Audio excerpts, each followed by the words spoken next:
एक e commerce company है जो सामानों को होम डिलीवरी के रूप में काम करती है और ये चकमेहती थाना अंतर्गत माली नगर में इसका ब्रांच है। वहां इसके एक होम डिलीवरी बॉय थे अभिनंदन कुमार।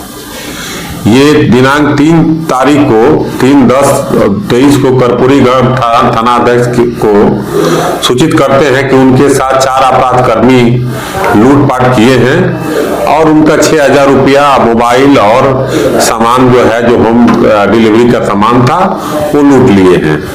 इस सूचना पर जैसे ही जानकारी मिलती है त्वरित रूप से थानाध्यक्ष सूचित करते हैं और इस सूचना पर हम लोग लूट को मामला समझ करके त्वरित रूप से अनुसंधान प्रारंभ करते हैं। इसी क्रम में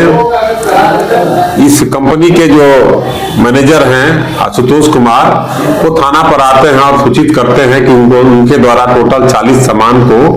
दिया गया था, जिसमें 17 सामान की आपूर्ति की गई थी और बाकी सामान जो है उनको नहीं मिलता है। तो पूछताछ के दौरान में और तकनीकी रूप से पाया जाता है कि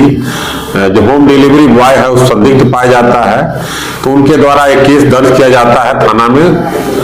और केस दर्ज करने के बाद जब अनुसंधान प्रारंभ किया जाता है तो इस केस का उद्भेदन होता है और होम डिलीवरी बॉय जो था अभिनंदन कुमार, वही जो है एक झूठा मामला ला करके और झूठा मामला की जानकारी दे करके यह बताया कि उसके साथ लूट की घटना घटी है,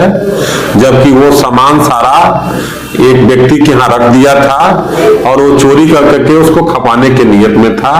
लेकिन जब पूछताछ की गई, पूछताछ के पश्चात उनका सारा सामान 6,000 रुपया जो ई कॉमर्स कंपनी का जो ग्राहक लोग दिए थे, उसका ई कॉमर्स कंपनी का मोबाइल और सारा सामान जो शेष रह गया था और वापसी का भी सामान, टोटल सामान जो है बरामद हो चुका है। इस बरामदगी के पश्चात एक मामला ये भी आया कि जो आजकल के होम डिलीवरी बॉय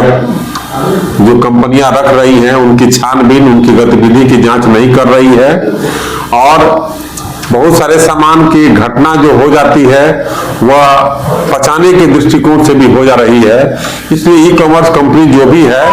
उनसे पुलिस प्रशासन हिदायत देता है कि कम से कम जो ये इस तरह के डिलीवरी बॉय हैं उनसे सतर्क रहें और उनकी गतिविधि के बारे में भी पता लगाते रहें और आम जनता से भी अपील की जाती है कि ऐसे डिलीवरी बॉय पर पूरा विश्वास नहीं कर करके जो सही हो उसी के साथ काम करें। और सभी थाना प्रभारी को भी निर्देश दिया गया है कि होम डिलीवरी बॉय वाला जो घटना दे रहे हैं लोग, उसकी विधिवत छानबीन की जाए, उसके पश्चात ही त्वरित रूप से कार्रवाई की जाए।